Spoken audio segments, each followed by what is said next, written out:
최악의 준비, 최선의 비행, 김리 글라이더 사건 일부.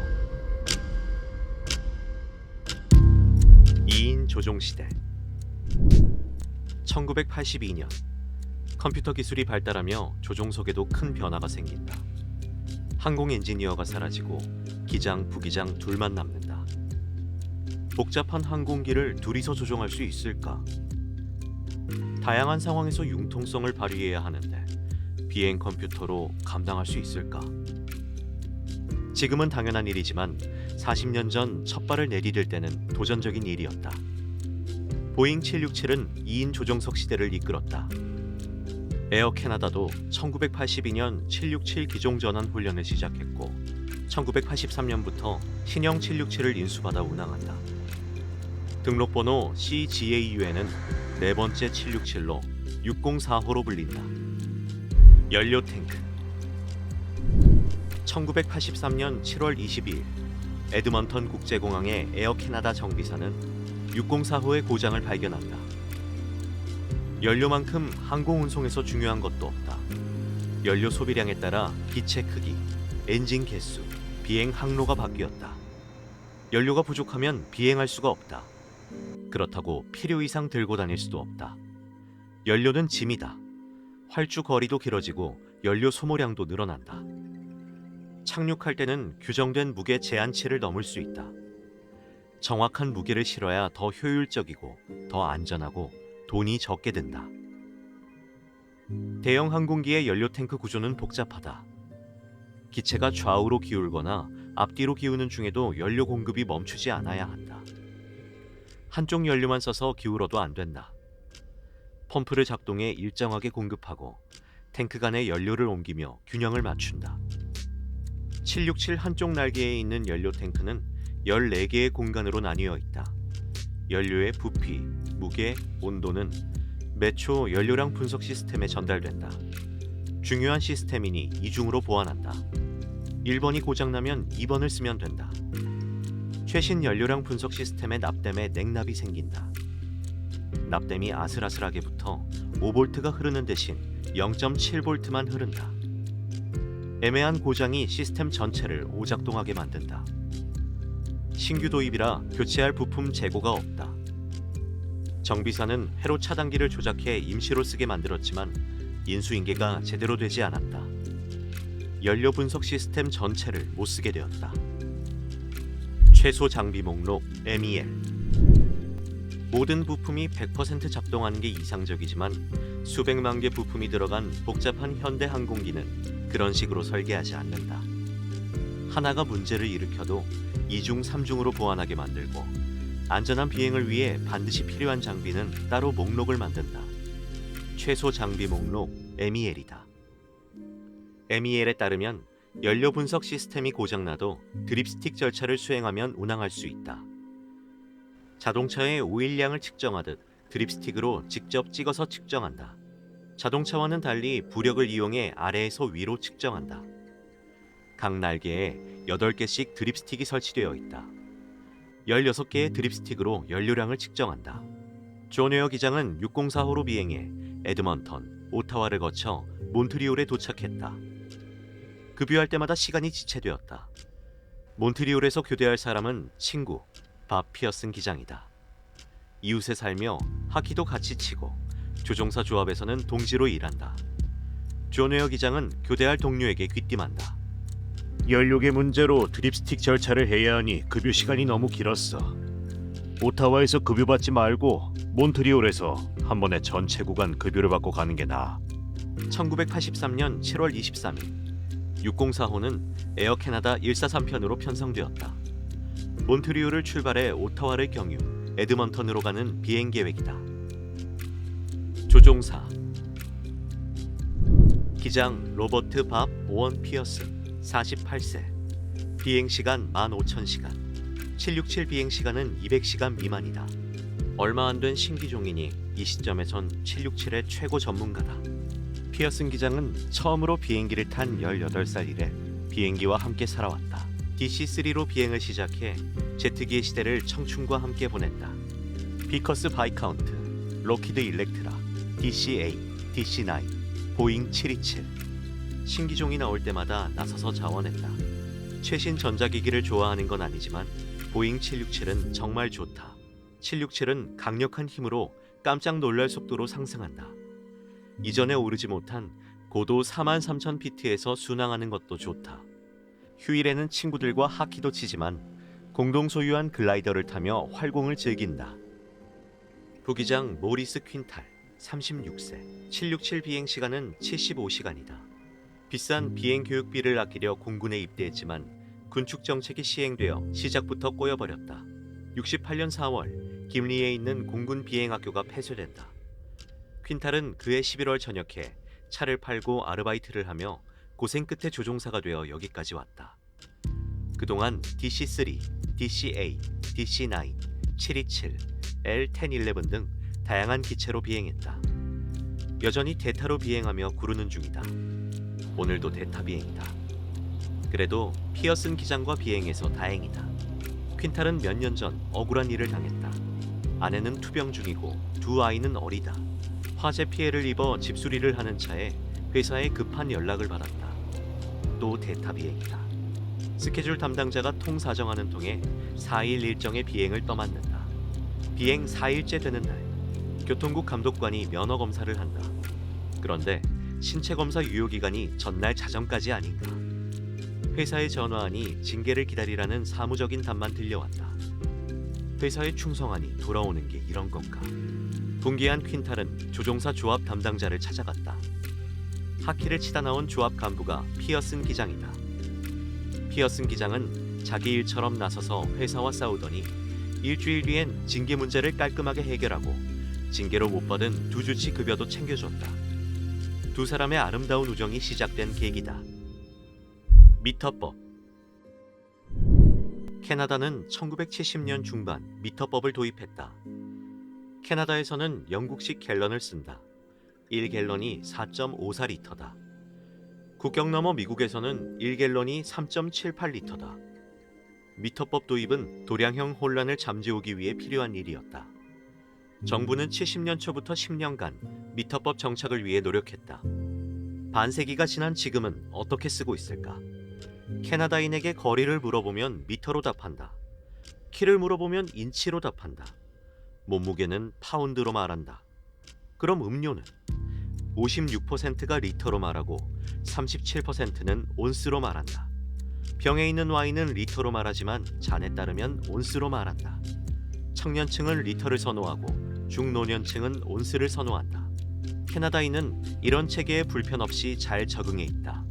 여론조사 결과 67%가 혼용에 만족한다. 정부는 처음부터 법을 만들고 단속하며 강력히 밀어붙였지만 진시황처럼 분석행위라도 하지 않는 한 도량형 통일의 길은 멀어 보인다. 강제 시행에 대해 당시에도 말이 많았다. 에어 캐나다가 정부 지침에 따라 767 4대를 미터법에 맞춰 주문했을 때 야당에서는 정부 전용기부터 미터법으로 연료를 넣으라고 비판했다. 우리에게 자유롭게 측정할 권리를 달라. 캐나다인은 차를 갤런 대신 리터로 주유하면서 도대체 어디까지 갈 수 있는지 헷갈렸다. 화난 사람은 도로 표지판의 미터 표기를 훼손하기도 했다. 정부도 결국 80년대 중반에는 손을 들었다. 시간이 지난 지금 영국식, 미국식에 더해 소프트미터, 하드미터까지 혼용하고 있다. 그러나 항공업계에서는 큰 문제가 아니다. 사람이 하는 게 아니라 컴퓨터로 관리한다. 리터를 킬로그램으로 변환하거나 파운드로 변환하는 건 컴퓨터가 알아서 한다. 컴퓨터는 2중, 3중으로 안전장치가 되어 있으니 실수가 일어날 수 없다. 그렇게 합리적으로 생각하고 있었다.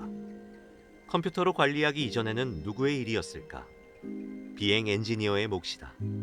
비행 엔지니어가 빠지고 연료 측정 컴퓨터도 고장나는 일이 동시에 일어난다. 산수 문제.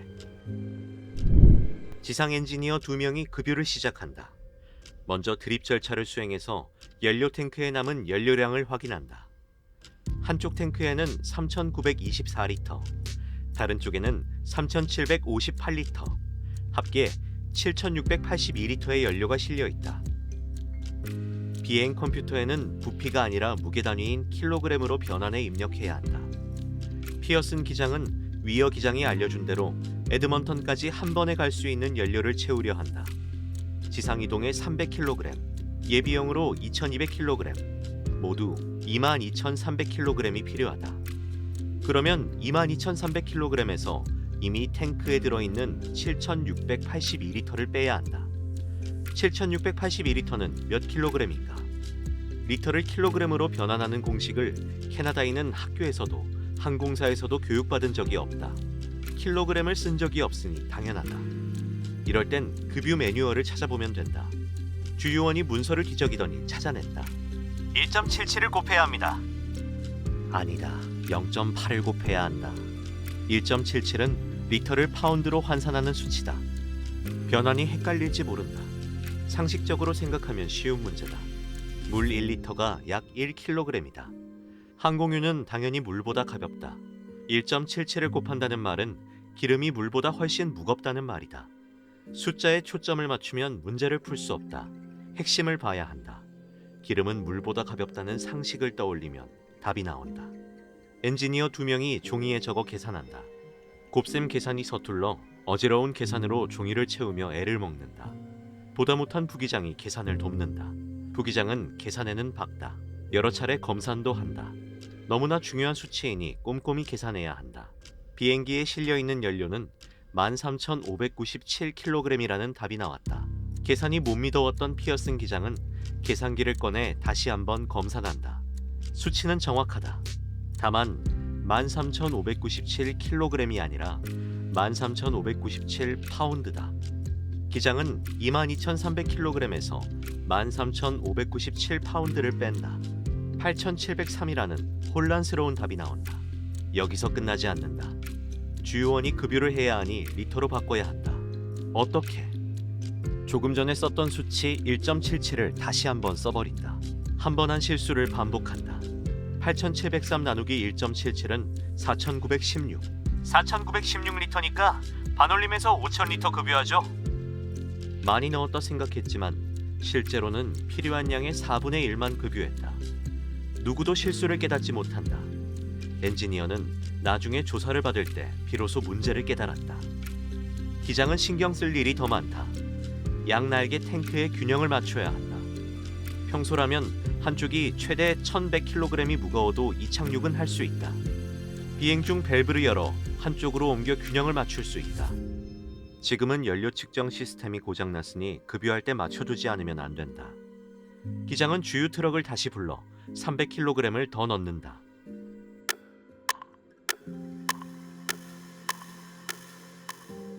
출발. 몬트리올에서 오타와까지의 비행 중 객실 공기 공급 밸브 경고가 들어왔다 꺼진다. 거슬리는 경고다. 정비사는 경고가 반복되는지 지켜보라고 한다.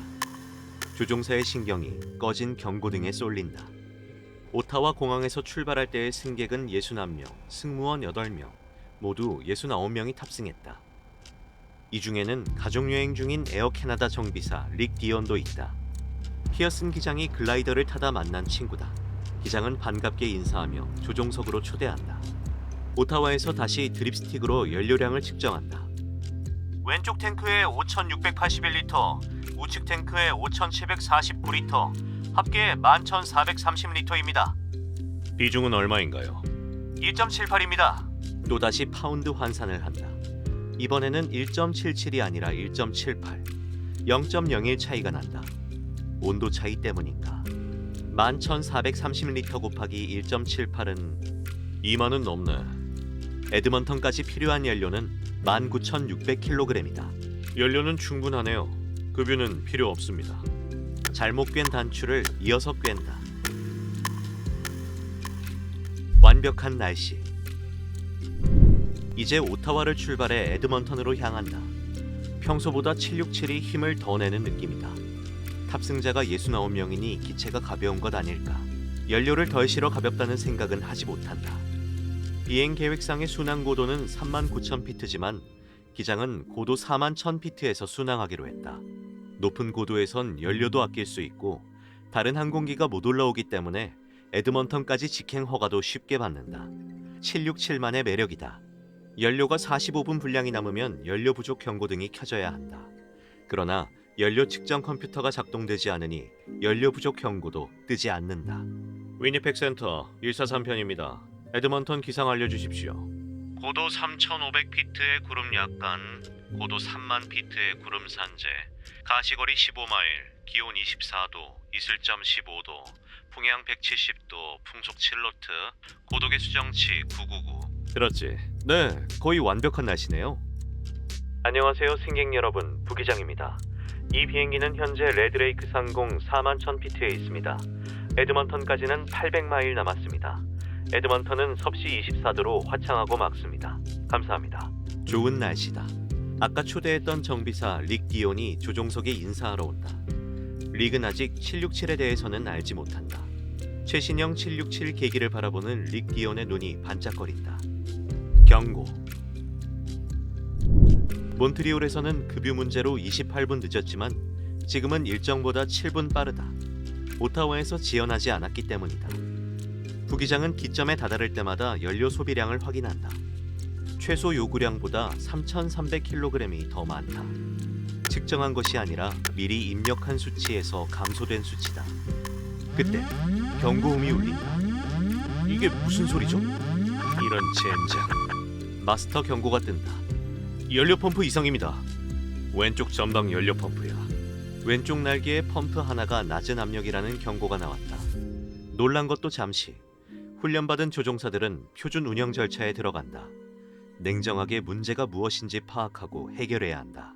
조종사 2명이 복창하며 한 팀으로 움직여야 한다. 무엇보다 항공기가 계속 비행 가능한 상태를 유지해야 한다. 기장은 긴급 참조 교범을 찾아 읽는다. 주 탱크 중 하나의 압력등이 켜지면 정상 운항 계속. 중앙 탱크 압력등이 켜지면 교차 공급 밸브 스위치 켠다? 우리와 상관없는 내용이야. 지금 상황에 맞는 조치 방법은 나오지 않는다. 중대한 경고다. 펌프 압력이 준다는 건 연료 탱크가 비어간다는 뜻이다. 기장은 오른쪽 탱크에서 왼쪽 탱크로 연료를 공급한다. 다시 경고음이 울린다. 왼쪽 날개의 다른 펌프도 작동을 멈췄다. 왼쪽 날개 펌프 둘 다 기능이 정지되었다. 젠장, 위니펙으로 가야겠는데. 기장은 즉각 판단한다. 릭은 의견을 말한다. 펌프 고장이 아니라 연료 문제일 것이다. 연료량을 잘못 계산하지 않았을까? 피어슨 기장이 조종관을 건네받는다. 위니펙으로 가자. 위니펙 직행 허가를 받아줘. 위니펙 센터 에어 캐나다 143편입니다. 에어 캐나다 143 말씀하세요. 문제가 생겼습니다. 위니펙으로 진행 중입니다. 위니펙 직행을 요청합니다. 현 위치에서 위니펙 직행 허가합니다. 31번 활주로 사용 중. 6,000피트까지 하강에 제한 없습니다. 감사합니다. 6,000피트로 하강. 이제 위니펙으로 직행하며 6,000피트로 하강하면 된다. 기체는 서서히 좌선회한다. 왼쪽 연료 펌프가 둘 다 작동되지 않으니 왼쪽 엔진은 언제 꺼질지 모른다. 엔진 추력을 내려 하강률을 높이며 연료도 아껴야 한다. 한쪽 엔진으로 착륙하는 훈련은 주기적으로 받아왔다. 아직은 심각한 문제는 아니다. 부기장은 위니펙까지의 하강 경로를 계산한다. 긴장된 조종석 분위기에 릭이 일어서자 기장이 만류한다. 가지마. 여기서 뭐라도 도와줘. 비상 착륙. 연료는 얼마나 남았을까? 11톤이 남아있다고 비행 컴퓨터에는 표시된다. 왼쪽 탱크의 연료량까지 더한 값이다.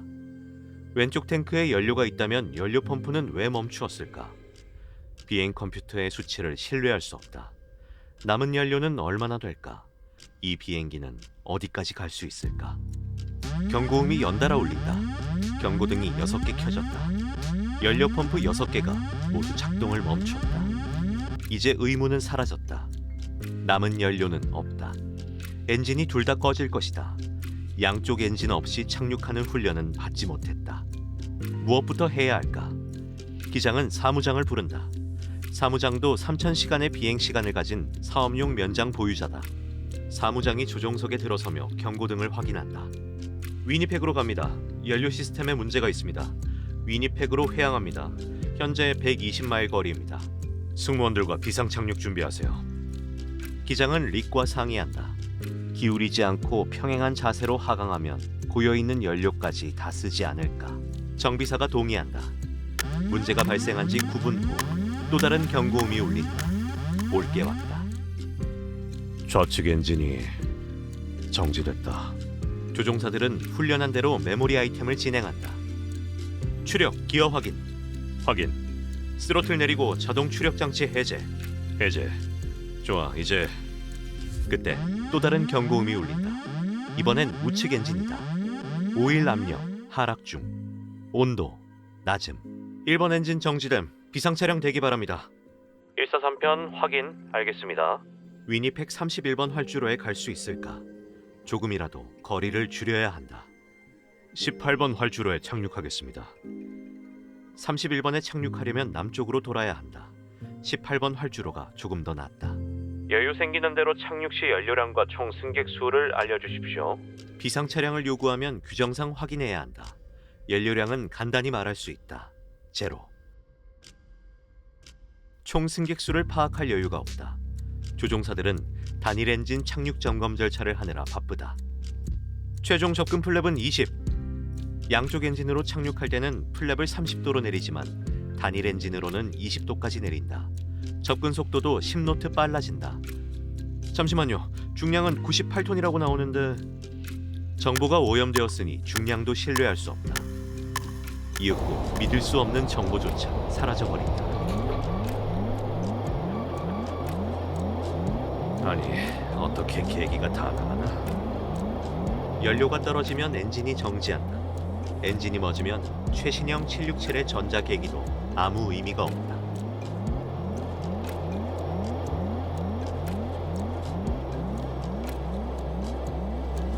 2부에서 계속됩니다.